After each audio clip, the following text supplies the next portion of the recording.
With the Muslim conquest of Spain and with the Byzantine reconquest of Italy before that, the last major surviving Germanic kingdom was the Frankish kingdom. And in that way, you might say that the Franks were the indirect beneficiaries of Justinian's attempts to reconquer the West and also of the Muslims' conquests of North Africa and Spain. It's kind of like last man standing. You're the least proximate to all of these things happening, and so it survived. But a couple of important things with those circumstances, right? We talked about Clovis accepting Christianity and mentioned that he had accepted the Catholic form of Christianity instead of the Arian form. And so this created a natural tie between the kings of the Franks and the Catholic authorities, and in particular the Pope. And as there were other Germanic groups also in this, in Western Europe, like in Saxony up here, but especially down here in Italy, there's a group of people called the Lombards. The Pope was threatened repeatedly by the Lombards, who kept trying to take the city of Rome, where the Pope was the de facto ruler. And so the Franks, he reached out, reached out to the Byzantines, but they were busy trying to fend off Muslims. And so the Pope started to look to the West, to the Franks, who became the chief defenders. And so these long-standing ties, really since the early Middle Ages, between Rome and the Frankish lands, meaning what is now France and Germany, were really established during the Frankish period as a result of all of these circumstances. So this video lecture, I'm going to talk about the Merovingians and the early Carolingians. I may touch on some of the early life of Charlemagne, and then I'll do a subsequent one, or maybe two, depending on how long these take, to talk about Charlemagne, and then another one to talk about kind of the aftermath of Charlemagne's rule. So the first dynasty of the Franks was known as the Merovingian dynasty.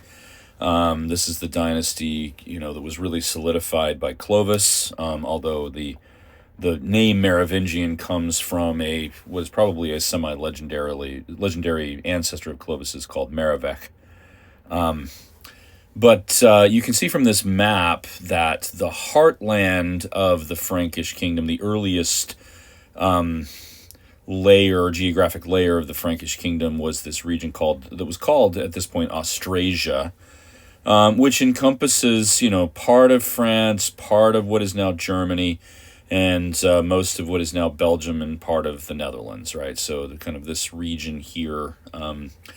Clovis ended up conquering down into this region called Neustria, which includes modern-day Paris, and Paris was a Roman city before that. And then down into Aquitaine, down here through Poitiers and down to Toulouse and Bordeaux, and then also over here into Swabia, which is modern-day Germany and part of Switzerland, right? So that became the Frankish kingdom during the reign of Clovis. After that, some of Clovis's successors added territory, okay? But there were built-in weaknesses to the Merovingian system. The main one that resulted in division within the kingdom and really an unstable political situation was the custom of partible inheritance. This meant, and this was true not only of the Franks, but of the other Germanic groups as well. The Ostrogoths and the Visigoths seem to have practiced this. And so this seems to be a cultural custom that went all through kind of the Germanic-speaking peoples. But the ruler of a territory would bequeath his kingdom, or the area he ruled, not only to a single child, like the oldest, for instance. Primogeniture was not known to these people. But instead carve it up among all of his surviving heirs. And since this is a male-dominated society, that meant all of the sons got a piece. Now, the design of this was to create competition between the sons. They were, in fact, expected to fight among themselves and to go to war. And so the expectation was that every generation we will have what amounts to a civil war and fratricide among the heirs of the kingdom. And, the idea was, well, whichever one of the brothers can emerge at the top of the heap will obviously be a very powerful king because he has to fight off all these rivals. And so everybody will get behind him. But in practice, that didn't often work. Usually, these wars between brothers would draw in nobles, some of whom were trying to take advantage of the unstable situation to gain greater control themselves. And so, this rarely ended in a single powerful ruler in control of everything. It just tended to create endless division, endless breaking up of the kingdom. And so the Merovingians were rarely unified. And this gave others in the kingdom, the various nobles, we might call them, although that title, it changes in meaning at different times. These are really the military companions of the kings who were given lands and rule and things like that. But the nobles end up with outsized power because their control of territory was far more stable, right? So there was one noble who was really kind of over Austrasia, another over Neustria, another over Aquitaine. These are the origins of eventually the dukes and the counts and things like this, though those are obviously going to go through a lot of changes, okay? And so the nobles are taking advantage of this situation where the royals are divided among themselves. Often nobles would back not the strongest contender for the throne, but one of the weaker ones to keep the royal family divided. There were times during the 200 plus years of the Merovingian dynasty where the entire kingdom ended up united under a fairly powerful king, but only, after Clovis, that only happened a couple of times. And so there was built-in instability. Add to that, the fact that this kingdom is not terribly well populated, and there are massive geographic boundaries that run through the kingdom. The whole of Western Europe is forested, and so traveling from one place to another was difficult. And so there are lots of problems with this whole situation. Okay. Now, and there's a lot we could say about the Merovingians. There are scholars who work solely on the Merovingian kingdom, and I remember having a colleague in grad school who thought the Merovingian period was the greatest period of medieval history, and this is just super interesting. Unfortunately, for this class, we're just going to kind of leave it behind now and talk about the important changes that come into place in the early 8th century. So there was one noble family who gained the title of the mayors of the palace of Austrasia. So they're really kind of the noble rulers of Austrasia. They were, we might think of them as like prime ministers or something like that, but they had control of the largest military force in the Frankish lands. The king by this point, now this is early 8th century, the king by this point had become little more than a figurehead, and the nobles were the ones exercising the real authority. And so the first of these that we can really note was a figure named Charles. He is known to history as Charles Martel, which means Charles the Hammer. And he gained particular fame for fending off a Muslim invasion of Francia at a battle near the city of Poitiers in the year 732. He did this by using new military technology, specifically mounted heavy shock cavalry, which was only made possible by the development of a piece of technology that is really quite simple, but it was not known or widely used in Europe before this time. It's the stirrup. Basically the mechanism that allows you to put your feet into to stay in the saddle on a horse. And with the balance and the control that's brought by having feet in the stirrups, mounted warriors were able to fight shock combat. That means they could use a lance or a spear or a sword or something like that and ride at speed and hit a target, an enemy, and stay in the saddle, not be knocked off the back of the horse. And Charles Martel seems to have employed this to great effect to defeat the Muslims. And he began to outfit all of his troops with this, and this had a huge impact on medieval Europe. There's a rather famous book about medieval history called Medieval Technology and Social Change by Lynn White. It was published in the 1960s. And there's an entire chapter which just talks about the stirrup and the effect that this had, right? it made heavy cavalry the main fighting force in most medieval armies.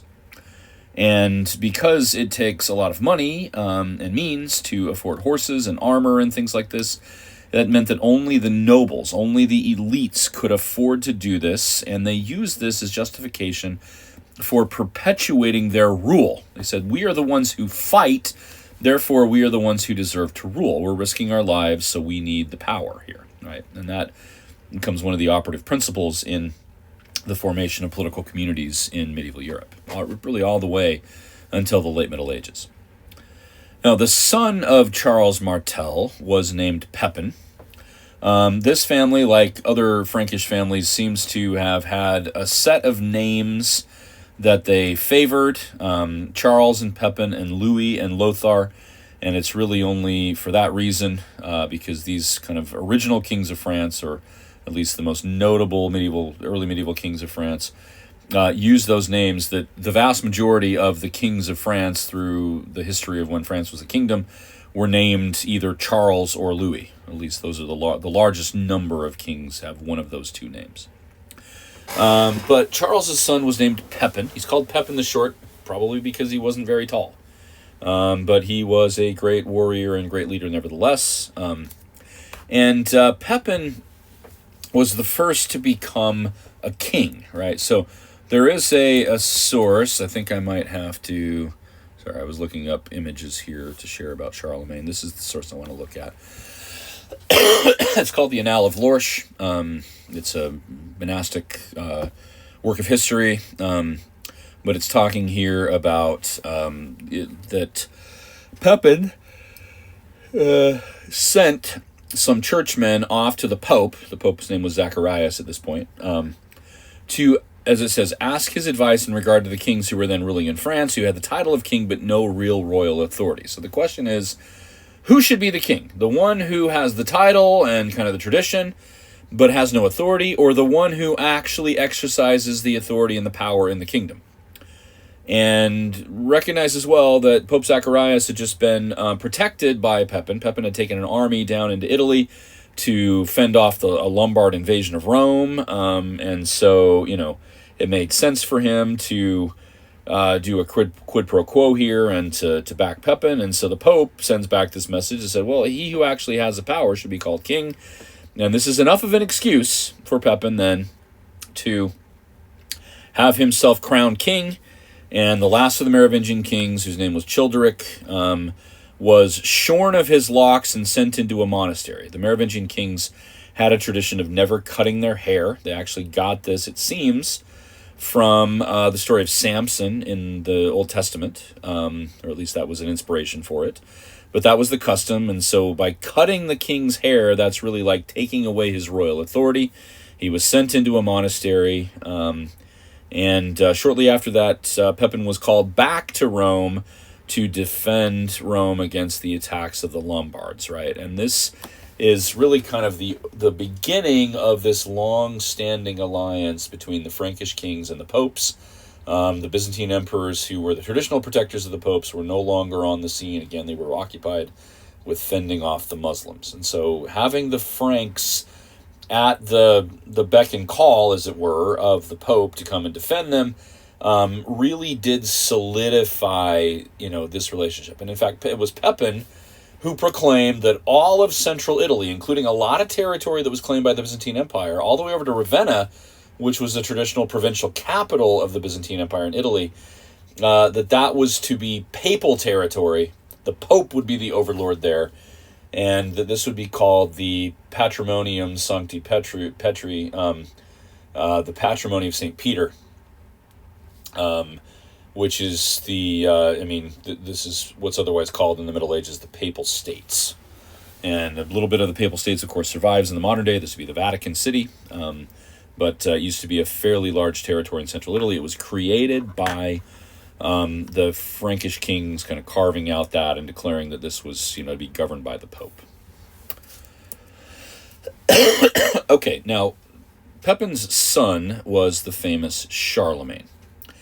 And there are several things about Charlemagne that are of note that we want to spend a little time with. For one, you can see all of the territory that Charlemagne himself added to the kingdom, right? He fought a long 20-year war against the Saxons up here, who were not yet Christian, by the way, and this was a war of Christianization, really forced conversion. But he even added, I mean, Charlemagne became king in 768, so any of these numbers that are after that are territories that Charlemagne added. You know, I mean, they kind of conquered the Lombards and subjected them to tributary status. He does march an army down here into the region known as Catalonia, you know, pushes the Muslims back out of a little bit of territory, including around the city of Barcelona. And this becomes a kind of Frankish tributary state. Well, actually installs a provincial governor there. And, you know, even spreading all the way over here into Bavaria and Carinthia.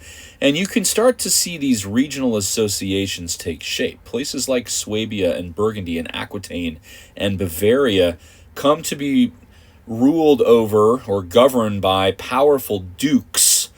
Some of these long-standing kind of noble associations date back to the Carolingian era. And so this family, by the way, is called the Carolingians because this is after the Latin name for, or the Latin word for name for Charles, which is Carolus, right? So the Carolingians are called that because their most prominent members were named Charles.